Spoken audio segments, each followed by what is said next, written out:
സ്നേഹമുള്ളവരെ, ഭാരതത്തിൻ്റെ പരമോന്നത സാഹിത്യ ബഹുമതികളിലൊന്നായ സരസ്വതി സമ്മാൻ ഈ വർഷം നേടിയത് ഒരു മലയാളിയാണ്. പ്രഭാവർമ്മ എന്ന സാഹിത്യകാരൻ. അദ്ദേഹം മനുഷ്യരുടെ ജീവിതങ്ങളെ അവരുടെ ദുഃഖങ്ങളോടൊപ്പം ആഴത്തിൽ പഠിച്ച് കോറിയിട്ടിട്ടുള്ള ആളാണ്. അദ്ദേഹത്തിൻ്റെ ഒരു കവിത ഇങ്ങനെയാണ്: ക്രൂശിൽ പിടയുന്ന നേരത്തങ്ങിടം വലം നോക്കിൽ അങ്ങ് ആരാരുമില്ല, പിന്നീട് ഇറക്കിക്കിടത്താൻ മടിത്തടം നീർത്താനും അങ്ങ് ആരാരുമില്ല. യേശുവിൻ്റെ കുരിശിൽ ഇടതും വലതും ഓരോ കള്ളന്മാരാണെങ്കിലും ഉണ്ടായിരുന്നു. അവനോട് സംസാരിച്ചിരുന്നു. ഇറക്കിക്കിടക്കാനായിട്ട് അവന് മാതാവിൻ്റെ മടിത്തടം ദൈവം ഒരുക്കി വെച്ചിരുന്നു. അങ്ങനെ തികച്ചും ഏകാന്തത അനുഭവിക്കുന്ന, ഇതൊന്നുമില്ലാതെ ഏകാന്തത അനുഭവിക്കുന്ന ഒരു കൂട്ടം മനുഷ്യരുണ്ട്. തോമാസ് ലേഖ, നമ്മുടെ പിതാവായിട്ടുള്ള തോമാസ് ലേഖ, യേശുവിൻ്റെ മരണശേഷം ഇങ്ങനെ ചില ഏകാന്തതകളും ദുഃഖങ്ങളും അനുഭവിച്ചിട്ടുണ്ട്. അദ്ദേഹത്തിൻ്റെ ഏകാന്തതയുടെ കാരണങ്ങൾ പ്രധാനമായിട്ടും ഇവയായിരുന്നു. ഒന്നാമത്, തൻ്റെ ഗുരുവിത നഷ്ടപ്പെട്ടു പോയിരിക്കുന്നു.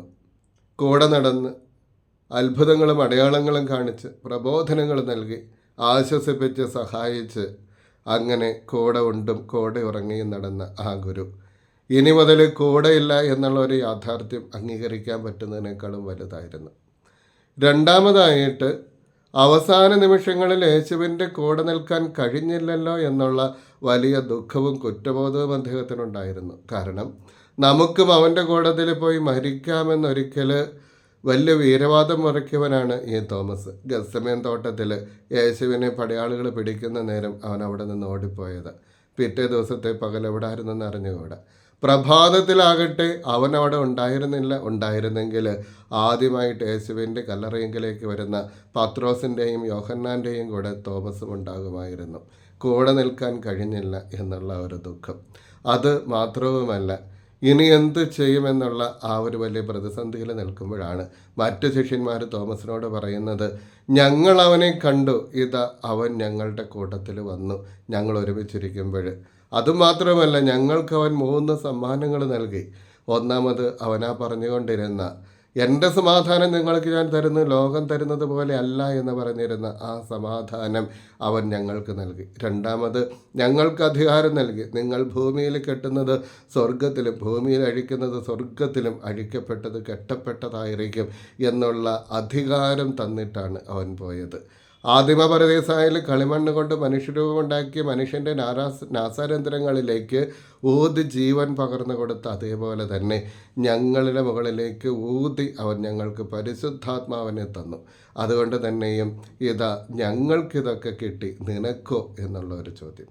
ഇതൊന്നും കിട്ടാതെ വന്നപ്പോൾ ആ നഷ്ടബോധത്തിൽ നിന്നും ദുഃഖത്തിൽ നിന്നും മാനസികമായിട്ടുള്ള തകർച്ചയിൽ നിന്നും ആഘാതത്തിലും നിന്നിട്ട് തോമസ് വിളിച്ചു പറയുകയാണ്, ഇനി ഞാൻ വിശ്വസിക്കില്ല. ഞാൻ വിശ്വസിക്കണമെങ്കിൽ അവൻ്റെ വിലാപ്പുറത്തിൻ്റെ കൈവെക്കുകയും അവൻ്റെ കൈകളിൽ ആണിപ്പഴുതുകൾ ഞാൻ കാണുകയും ചെയ്യണം. ആ ഒരു 8 ദിവസം തോമസ് അനുഭവിച്ച ദുഃഖമാണ് കവി വർണ്ണിക്കുന്നത് പോലെ ഇടം വലം നോക്കിലും ആരാരുമില്ല, പിന്നീട് ഇടക്കിക്കിടത്താൻ മടിത്തരം നീട്ടാനും ആരാരുമില്ല എന്നുള്ള വാക്കുകളിൽ നമുക്ക് പറയാൻ പറ്റുന്നത്. ആകെ തകർന്ന തോമസ് എന്ത് ചെയ്യണമെന്നറിയാതെ ഈ കൂട്ടത്തിൽ നിന്നാൽ എന്താകും, നിന്നില്ലെങ്കിൽ എന്താകും, താൻ പുറന്തള്ളപ്പെട്ടു, ഉപേക്ഷിക്കപ്പെട്ടു, അവഗണിക്കപ്പെട്ടു എന്നുള്ള വികാരത്തിൽ നിൽക്കുമ്പോഴാണ് ഇതാ 8-ാം ദിവസം ഈശോ തന്നെ സ്വർഗത്തിൽ നിന്നിറങ്ങി വന്നിട്ട് തോമസിനോട് പറയുന്നത്, തോമസിൻ്റെ മാത്രം പേര് വിളിച്ച്, തോമസ് നീ ഇവിടെ വരിക, നിൻ്റെ കൈ കൊണ്ടുവന്ന് എൻ്റെ വിലാപ്പുറത്ത് വെക്കുക, നീ അവിശ്വാസിയാകാതിരിക്കുക, നീ വിശ്വാസിയായിരിക്കുക, നീ വിശ്വസിക്കണം.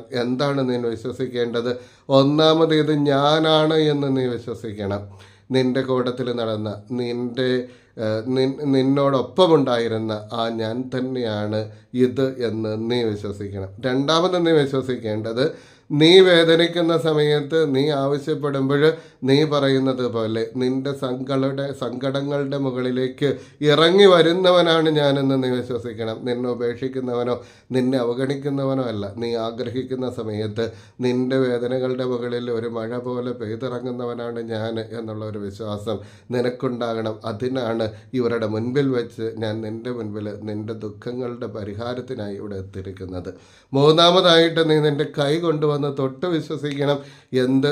നീ ഇത്രയും നാളും അനുഭവിച്ച അവഗണനയുടെ, ദുഃഖങ്ങളുടെ, സങ്കടങ്ങളുടെ, ഉപേക്ഷിക്കപ്പെട്ടു എന്നുള്ള വികാരങ്ങളുടെ, ഇച്ഛാഭംഗങ്ങളുടെ എല്ലാത്തിൻ്റെയും ആ ഒരു മുറിവിൻ്റെ ആഴമുണ്ടല്ലോ, അതാണ് എൻ്റെ ഹൃദയത്തിലുള്ള മുറിവിൻ്റെ ആഴമെന്ന് നീ വിശ്വസിക്കണം. നിൻ്റെ ദുഃഖങ്ങളുടെ ആഴം എൻ്റെ മുറിവിൽ നീ കണ്ടെത്തണം.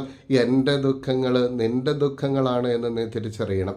എൻ്റെ മുറിവ് നിൻ്റെ ദുഃഖങ്ങളിൽ നിനക്ക് വേണ്ടിയിട്ട് സൃഷ്ടിക്കപ്പെട്ട മുറിവാണെന്ന്. അതായത് നിൻ്റെ ദുഃഖങ്ങളും നിൻ്റെ അവഗണിക്കപ്പെട്ടു എന്നുള്ള വികാരങ്ങളൊക്കെ മാംസരൂപം ധരിച്ചപ്പോഴാണ് എൻ്റെ ഹൃദയത്തിൽ ഈ മുറിവുണ്ടായതെന്ന്.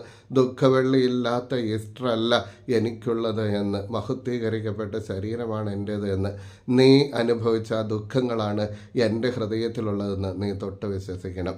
ഇങ്ങനെ നീ അവിശ്വാസിയാകരുത്, നീ വിശ്വാസിയായിരിക്കണം. യേശു പറയാതെ പറഞ്ഞു, എന്തുകൊണ്ടാണ് നിനക്ക് ആ ഒരു അനുഭവം കിട്ടാതെ പോയത്? നീ ഈ സമൂഹത്തിൻ്റെ കൂടെ അല്ലായിരുന്നു.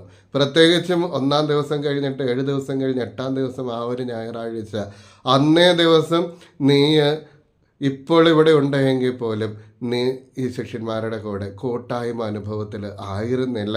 കൂട്ടായ്മ അനുഭവത്തിലായിരിക്കുമ്പോഴാണ് നിനക്ക് അനുഭവം ഉണ്ടാകുന്നത്, ഉയർപ്പിൻ്റെ അനുഭവം ഉണ്ടാകുന്നത്. അതുകൊണ്ട് നീ സഭയോട് ചേർന്ന് നിൽക്കണം. ഈ ദൈവാനുഭവത്തിന് ഇനി ഒരിക്കലും എന്നിൽ നിന്നല്ല, നീ ഈ സഭയിൽ നിന്ന് പോകരുത് എന്നുള്ള ഒരു കാര്യവും കൂടെ നീ വിശ്വസിക്കണം.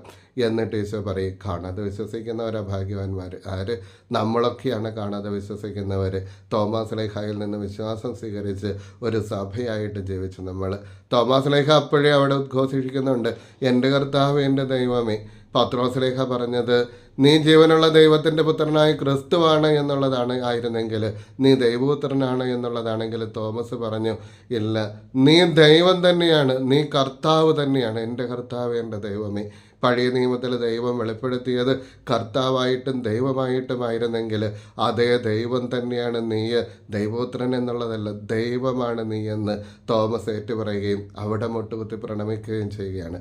ആ വിശ്വാസമാണ് നമുക്ക് കിട്ടിയിരിക്കുന്നത് ഈ പുതു ഞായറാഴ്ച. അതുകൊണ്ട് തോമസിൽ നിന്ന് വിശ്വാസം സ്വീകരിച്ചവരായിട്ടുള്ള നമ്മുടെ ദിവസമാണ്, നമ്മുടെ വിശ്വാസ പ്രഖ്യാപനത്തിൻ്റെ ദിവസമാണ്, നമ്മുടെ വിശ്വാസം വർദ്ധിപ്പിക്കേണ്ട ദിവസമാണ്, നമ്മുടെ സഭയ്ക്ക് വേണ്ടിയിട്ട് പ്രാർത്ഥിക്കേണ്ട ദിവസവും കൂടിയാണ്. ഈ ദിവസം, ഈ പുതു ഞായറാഴ്ച എല്ലാ കൃപകളും ദൈവം തന്നെ അനുഗ്രഹിക്കട്ടെ എന്ന് പ്രാർത്ഥിക്കുകയാണ്. ഇന്നത്തെ ദിവസത്തിൻ്റെ ആശംസകളും പ്രാർത്ഥനകളും എല്ലാവർക്കും നേരുന്നു. ദൈവം അനുഗ്രഹിക്കട്ടെ.